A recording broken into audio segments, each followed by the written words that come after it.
reflection of light at spherical surface.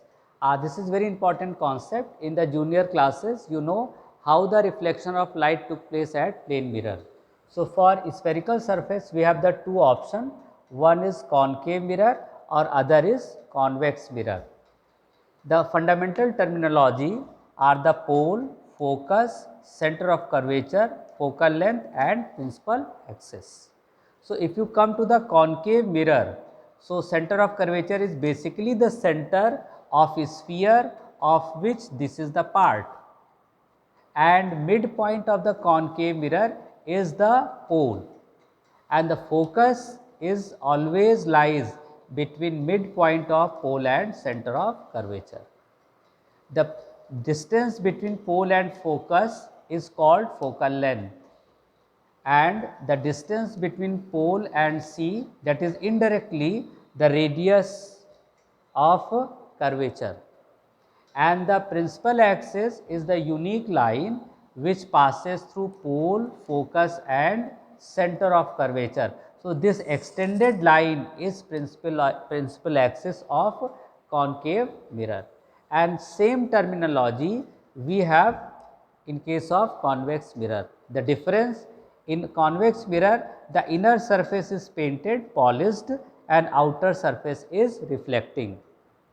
So, the midpoint is pole, this center of the sphere is center of curvature, the line which passes through center of curvature, force, focus and pole is called principal axis. So, these are the fundamental terminology, and now today you understand how the focus formation took place in case of convex mirror or concave mirror. So, first I am coming for concept of focus point in concave mirror. So, this is the concave mirror. These are the parallel light parallel to the principal axis incident on the concave mirror. After reflection, all the reflected ray intersecting each other at point F according to the law of reflection, because angle of incidence is equal to angle of reflection. So, in case of the concave mirror, we have the real focus. Reason: because in reality the reflected rays are intersecting each other at this point, and the distance between pole and F is focal length, distance between pole and center of curvature is radius of curvature, and geometrically we find it is at the mid of PC. So, what will be the relation? Focal length is equal to radius of curvature upon 2, that is F is equal to R by 2 or R is equal to 2F. The same concept you can apply in the case of the convex mirror. So, this is the pole, this is the focus, this is the center of curvature. These are the parallel beam of light incident on convex mirror. After reflection, they diverges. So, indirectly the convex lens diverges the light. So, you cannot find the real intersection point of these reflected ray. So, how will get the intersection point? When we extend in the backward direction.